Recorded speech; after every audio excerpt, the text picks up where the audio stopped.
term drawn from the Wizard of Oz. Flying monkeys are individuals, often friends, relatives, or authority figures, who are manipulated into acting on behalf of the narcissist. They spread misinformation, enforce emotional punishment, or simply echo the narcissist's false narrative, usually without ever realizing they are pawns in a larger agenda. Flying monkeys aren't always malicious. Many are well-intentioned but deceived. Their harm stems from their ignorance and loyalty to the wrong person. In narcissistic abuse, supply is the fuel that keeps the narcissist going. It includes admiration, attention, pity, obedience, emotional reactions, and most of all, control. It can also take tangible forms: financial support, social validation, or professional recognition. Narcissists constantly seek supply to feed their fragile ego and avoid confronting their internal emptiness. Without supply, a narcissist's mask begins to crack, and when it does, their behavior often becomes more desperate and extreme.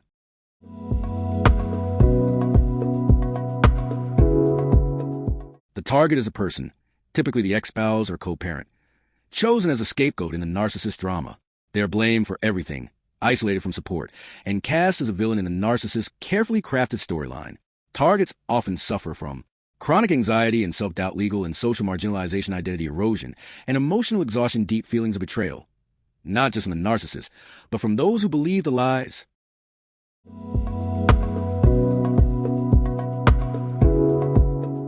Perhaps the most infuriating and convincing tactic in the narcissist playbook is role reversal. The abuser portrays themselves as the abused. They cry the loudest, act the most wounded, and often win the sympathy of judges, therapists, friends, and even their own children. This illusion works because a narcissist is an expert storyteller and a master manipulator of perception. They turn tears on and off like a faucet and weaponize vulnerability like a sword.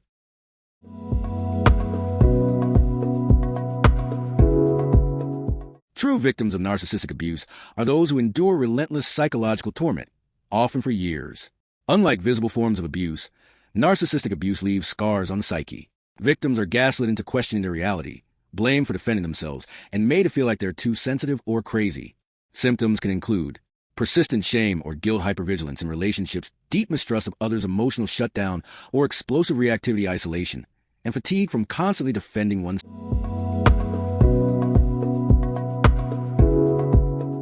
NVS refers to the cumulative trauma experienced by those subjected to long-term narcissistic manipulation. It resembles PTSD and includes flashbacks of emotional abuse, panic attacks, insomnia, or intrusive thoughts, difficulty trusting even supportive people, emotional detachment, or breakdowns in high-stress situations, haunting feeling of invisibility or worthlessness.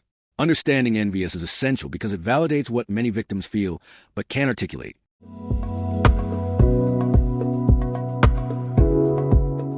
These aren't just definitions. They're the code book to a psychological battlefield. To resist, you must recognize. To heal, you must name what harmed you. Narcissists rely on confusion, silence, and ignorance to maintain control. Knowledge is your first defense.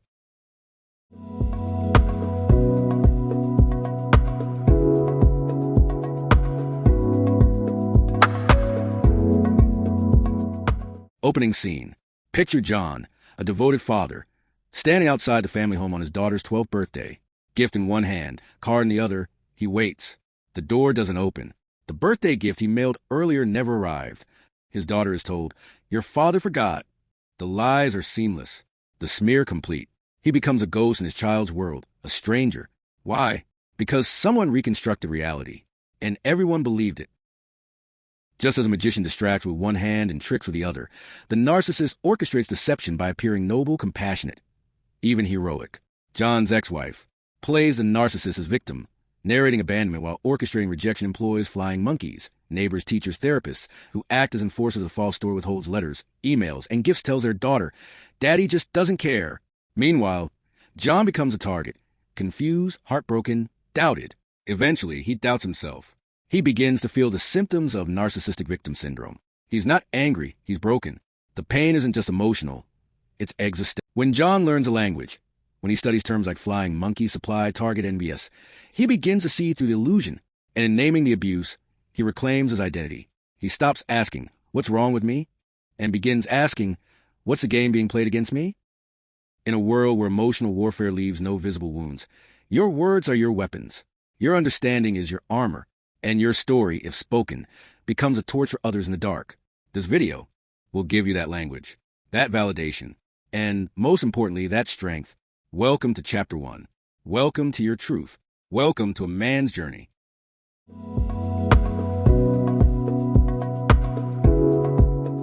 Opening scene. Before John, there were others. Long before John became the prime target of Angela's narcissistic tactics, others had already been caught in her web. Her sister was the first to face her wrath. Then, inevitably, Angela's own mother became ensnared. To understand the roots of this behavior, we must rewind to the early days of a shared business venture between Angela and her sister. The operation was modest but promising, a service-oriented company run from their parents' home. The basement served as their office, and a newly purchased yard shed was used to store materials and supplies. At first, the business blossomed. There were no outward signs of trouble. Revenue was growing. Client referrals were increasing, and both women seemed to have carved out their roles. But as the company gained traction, so did Angela's need for control. Her narcissistic tendencies emerged slowly at first, undermining her sister's decisions, nitpicking small issues, questioning financial choices. Then it escalated. Angela wasn't interested in partnership. She wanted domination. The question, who's in charge, became a breaking point. The blow-up that followed wasn't just emotional. It was tactical. Angela's sister, sensing she was under siege, made a protective move. She removed Angela from the business checking account and enacted solo control over the business operations. Without a self-defense or frustration, this decision set off Angela's first true smear campaign. Angela didn't lash out physically. She used her most dangerous tool, the telephone. Once the children were asleep and meals were done, Angela transformed into a one-woman propaganda machine. With precision and consistency, she worked the phones like a campaign manager during an election. Her first target audience? Her mother, someone susceptible to emotional appeals. Her father, pragmatic and less prone to gossip, was intentionally bypassed. From there, she widened the circle, calling relatives, godparents, friends, family friends, neighbors, even church acquaintances. She laid out her carefully crafted narrative in every conversation. It was always the same. She was a victim, blindsided by her sister's betrayal, and now courageously trying to salvage her life and dignity. Soon enough, these people became unwitting allies, her flying monkeys, repeating her story, validating her version, and perpetuating the damage. Angela even began name-dropping John in these conversations, pulling him into a battle he didn't even know was happening. John agrees with me. John always said my sister was manipulative. John's on my side, he saw it all. These were lies, exaggerations, or complete fabrications, but that didn't matter. What mattered was the perception they created, and perception became reality. As the smear campaign gained momentum, John began to feel its effects. His name became tainted by association. Angela's in-laws, once warm and welcoming, began keeping their distance. Slowly, the family that had once accepted it with open arms began to question his motives, his character, and his involvement. Angela's mother, once a doting grandmother, stopped visiting altogether. Meanwhile, the drama-free sister, the same one who had once been Angela's enemy, was now the favored child again. Her husband and children were suddenly the preferred branch of the family tree. In a symbolic gesture that embodied their detachment, the in-laws would occasionally leave homemade soup in the driveway for the children. They'd tap the window to let someone know it was there, then drive off without ever getting out of the car.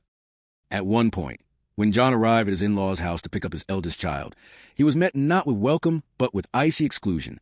The family would be seated at the dinner table, place settings ready, laughter in the air, but no chair for him. He was quietly, but unmistakably, shown the door. The rejection was devastating. Even extended family members, aunts, cousins, and once close family friends began distancing themselves. They were exhausted. Angela's constant late-night calls, her dramatic monologues, her pressure to take sides had worn them down. Many didn't want to choose between two daughters or between truth and family peace, so they chose silence, or they disappeared. This was Angela's first true narcissistic campaign of destruction. The blueprint was unmistakable. Identified targets, her sister, then her mother, then indirectly John. Recruit flying monkeys through emotional manipulation and lies. Create isolation by discrediting others and splitting loyalties. Control the narrative by making herself the injured party and controlling who got to hear which version of events. Destabilize the environment so that only she remained in power, central to every relationship and decision. After the business collapsed, Angela found employment elsewhere, but her income was sporadic and her contributions to the household meager. Meanwhile, John's legal business was suffering.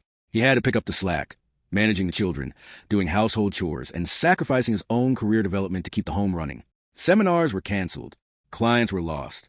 His best assistants moved on. His reputation slipped, not because of incompetence, but because he was overwhelmed by obligations that Angela had abandoned.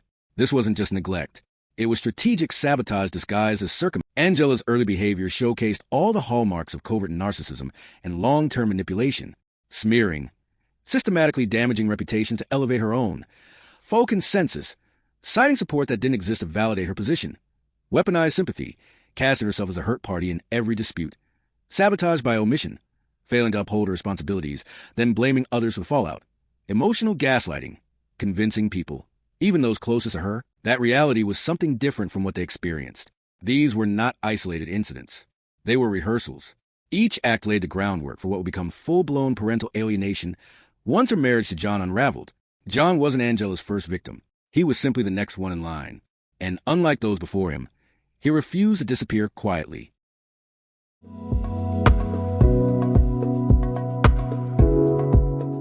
It was a quiet, seemingly ordinary weekday morning. One of those fleeting moments of calm that John had come to treasure in an otherwise chaotic home. He sat at the kitchen table with a steaming mug of coffee in one hand and a pen in the other, thoughtfully considering the morning's crossword puzzle. A moment of stillness, of simplicity. Angela was upstairs getting dressed. Their two older children, one in grade school and the other in preschool, were being readied for the day. Their youngest daughter, just 2 years old, toddled about with no comprehension of the storm building within the very walls she called home. Angela often walked her eldest to the bus stop, though occasionally John would step in. This morning, as on others, John had assumed this was simply a routine handoff of parental responsibility. But it wasn't.